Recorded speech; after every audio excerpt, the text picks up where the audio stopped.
C'est-à-dire qu'ils avaient déjà compris que, effectivement, le chiffre arabe était quelque chose d'extrêmement révolutionnaire, changeait complètement notre structure de pensée et notre façon de penser les mathématiques.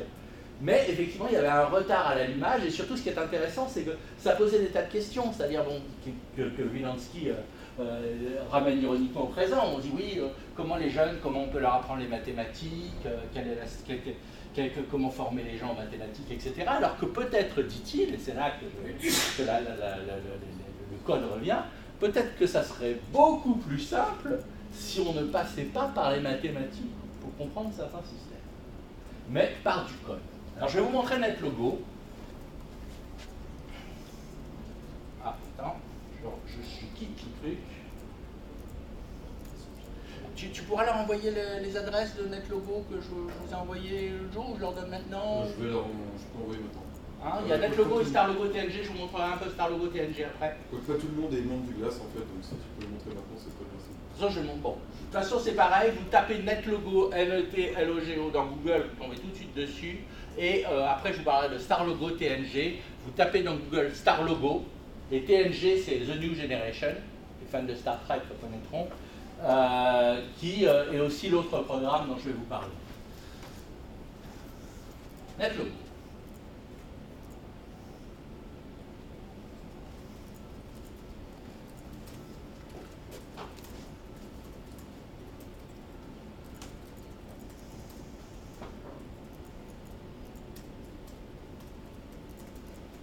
Alors NetLogo, c'est ce qu'on appelle un système multi-agent. Donc je vous ai expliqué ce que c'était. Ce sont des agents, vous créez des agents et vous les faites interagir selon certaines règles assez simples. Et vous avez comme ça une énorme librairie de modèles, je vais vous montrer, sur tous les sujets. Et on va commencer par le sujet d'il y a quelques instants, hein, qui était comment est-ce qu'on fait un système prédateur-proie.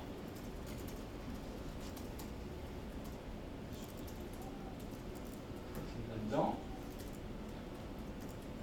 Je vais essayer celui-là. Je ne sais pas s'il y a déjà les loups. Oui. Est-ce qu'il y a déjà les loups? Non, il n'y a que les... Alors, je vais vous ouvrir le dernier, qui est un peu plus compliqué quand même. Et après, je vous montrerai comment moi j'ai essayé avec StarLogo de faire un système prédateur 3, puis je me suis planté, mais je vous montrerai quand même. Donc, vous avez des moutons, vous avez des loups, vous avez de l'herbe. Vous lancez le truc. Les moutons mangent l'herbe, les loups mangent les moutons, etc. Et vous avez un système écologique qui se crée. Et avec ces curseurs, vous pouvez faire varier, donc faire des tas d'expériences que vous ne pouvez pas faire avec votre équation. Vous pouvez faire varier, par exemple, la question est, c'est un petit peu comme ton truc, hein, les loups ont de l'énergie, les moutons ont de l'énergie, l'herbe est en quantité limitée, comment est-ce que les loups perdent de l'énergie quand ils mangent les moutons, comment ils en gagnent, quand est-ce que les moutons se reproduisent, comment est-ce que l'herbe peut être ruinée, enfin peut être supprimée ou pas, quand est-ce qu'elle repousse. Vous faites jouer ces paramètres, et vous voyez là par exemple, les moutons ont tout mangé, les loups sont morts, et maintenant c'est les moutons qui vont crever, vous pouvez en être sûr. Ah non, l'herbe repousse, ils ont de la chance. Mais alors les moutons se... Marquez, c'est ce qui m'est arrivé aussi avec mon programme, les moutons deviennent tellement nombreux qu'ils bouffent tout. Mais... Donc vous voyez, voilà.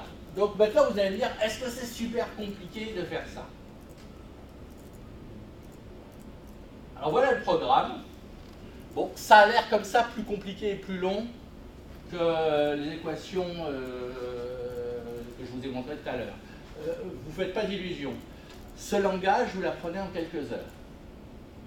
Alors c'est un peu long, c'est un petit peu compliqué, mais vous y arrivez très très vite. Les équations, il vous faut plusieurs années de formation pour comprendre simplement pourquoi elles existent. Alors en gros, hein, c'est ça. Là vous créez l'herbe. Là, vous créez create sheep, number of sheep, hein, ça s'explique par soi-même. Créez les moutons, nombre de moutons, vous expliquez le nombre de moutons. Vous créez les loups, voilà, vous faites un reset, bon ça il faut faire. Ensuite, on commence la processus, on demande aux tortues. Alors je vais vous expliquer pourquoi ça s'appelle des tortues. Hein. Les tortues, ce sont les agents. Et donc on demande aux tortues, qui sont à la fois les loups et les moutons, de se bouger, donc ils bougent.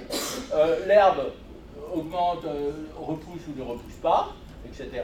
Ensuite, qu'est-ce qui se passe quand un loup mange un agneau? Et puis ça, c'est quoi? C'est leur reproduction. Voilà, et ensuite, bon voilà. Et ça prend quelques lignes. Alors vous allez me dire, voilà, c'est un peu plus long, c'est 2 pages. Tout à l'heure, je vous montrerai en StarLogo un petit peu comment on peut travailler même sans écrire de code avec ce genre de choses. Mais c'est quand même assez simple. Et d'ailleurs, il faut savoir d'où vient le mot logo. Alors, je ne sais pas si vous avez entendu parler du logo. Non? Le logo était un langage de programmation créé par Seymour Papert qui était pour les mômes. Donc en fait, on utilisait une tortue qui faisait des petits dessins. Et qu'est-ce qu'apprenaient les gosses avec ça? On disait, bouge la tortue de droite à gauche, avance de 10 pas, redescend, puis ça faisait des jolis dessins, des rosaces, des choses comme ça. Hein, donc c'était un des premiers programmes pour enfants, le premier langage de programmation pour enfants. StarLogo, qui est venu ensuite, NetLogo étant le descendant de StarLogo, donc se contente de faire du logo pour enfants, mais avec des centaines de tortues. Donc c'est pour ça qu'on appelle ça des tortues, c'est le reste de l'histoire. C'est le truc de l'histoire qui remonte au premier langage logo. Alors ce qui est intéressant, c'est encore, et là on va retrouver le jeu d'ailleurs, pas mal, c'est effectivement qui a créé StarLogo, la première version, et quel était son but. C'est quelqu'un qui s'appelle Michel Reznick, qui est professeur au MIT, qui dirige un labo qui s'appelle le Lifelong Kindergarten, ce qui veut tout dire, c'est-à-dire l'école maternelle de toute une vie, et qui s'occupe beaucoup de problèmes d'éducation, etc. Et qui s'est dit, le gros problème, c'est que les gens ne comprennent pas cette notion de système décentralisé. Parce que c'est tellement, justement, c'est émergent, etc. Les gens ne comprennent pas cette logique. Et c'est vrai que, moi j'avais assisté par exemple une fois à un atelier comme ça de réflexion en prospective, et quelqu'un a dit la phrase, oh de toute façon, si chacun change son comportement individuel, le collectif ira dans ce sens. Eh ben non. Le collectif ne va pas forcément dans le sens des changements individuels, c'est justement ce que nous apprend l'émergence. Et alors, ce qui a absolument terrorisé Michel Reznick, qui donc est au MIT, c'est que donc il a commencé à travailler sur le système décentralisé avec StarLogo, et un jour il était en train de travailler comme ça sur un programme décentralisé qui reproduisait le fonctionnement, comment on appelle cette amibe gigantesque là qui est capable de se reproduire et de se réunir, j'ai oublié le nom, enfin c'est une espèce d'amibe dont on parle beaucoup en ce moment, si quelqu'un se souvient du truc, qui est assez gros dans les forêts et qui devient multicellulaire ou unicellulaire selon les besoins en fait. Et donc il était en train de travailler là-dessus, et derrière lui, c'est le MIT, il y a Marvin Minsky qui passe. Alors Marvin Minsky, qui est-ce? C'est le pape, enfin il est mort récemment, là, il y a quelques mois, c'était le pape de l'intelligence artificielle au MIT, c'est un des 2 ou 3 grands créateurs de l'intelligence artificielle.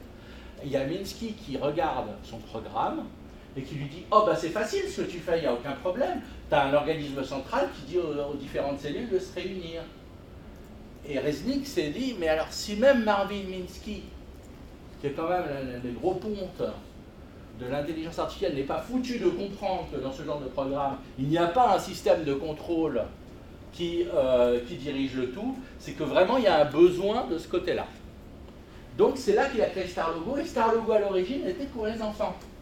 C'est-à-dire le but était d'apprendre aux enfants qu'il y avait des choses qui émergeaient spontanément, qu'il y avait de la complexité qui émergeait spontanément. Donc le langage a gardé toute la structure du logo qui existait, tel qu'il avait été créé par Seymour Papert.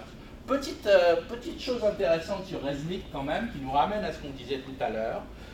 Reznick donc avait inventé aussi dans sa recherche de l'éducation ce qu'il appelait des briques programmables, c'est-à-dire des briques qui contenaient du programme et qui pouvaient être associées pour créer des effets dans le monde réel.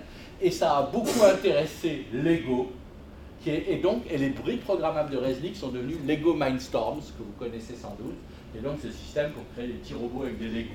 Donc c'est marrant parce qu'on revoit encore cette idée de Lego qui traverse tout le temps un petit peu ce concept-là. Alors je vous ai montré un exemple de Predator 3, mais il n'y a pas que ça. on découvre des tas de choses avec NetLogo. Alors, non, du coup, je l'ai quitté.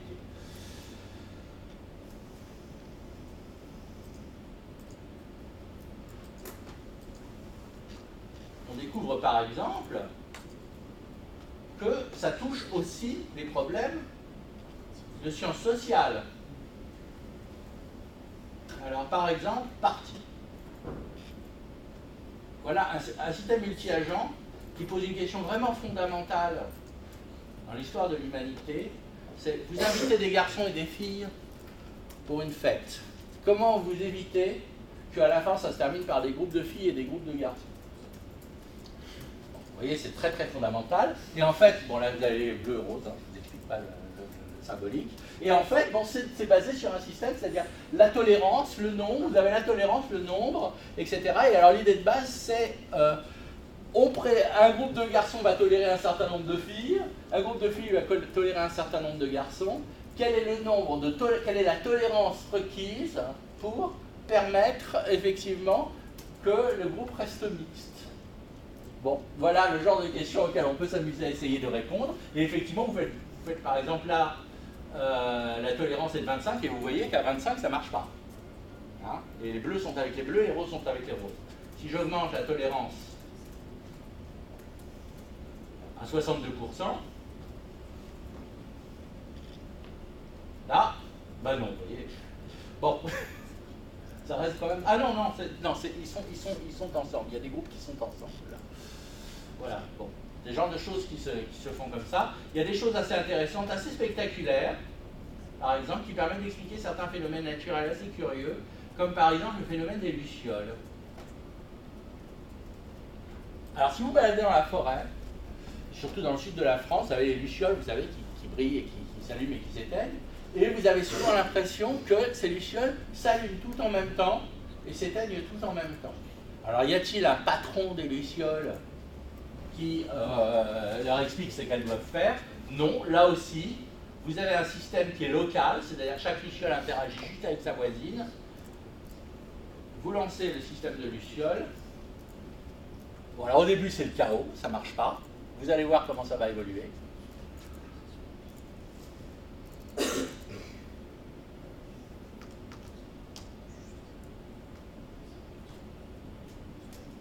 Regardez, ça commence. Voilà un comportement collectif. Voilà, maintenant c'est un flash lumineux, unique. Et naturellement, il n'y a eu aucun ordre centralisé dans l'affaire. Chaque luciole est indépendante et communique juste avec ses voisines. Et maintenant, on va voir quand même, parce qu'on l'a vu tout à l'heure, on va quand même en parler, on va voir les fourmis. Parce que là, vous allez voir aussi quelque chose qui n'est pas évident. Ouais. En fait, je suis un peu perplexe par rapport au celui qu'on a vu avec la fête. Hein. Ouais. Enfin, il y a des facteurs psychologiques. Bien sûr, bien sûr. Alors, de toute façon, ça, on va en parler aussi, c'est-à-dire effectivement, jusqu'où, et ça, c'est une vraie grosse question, justement.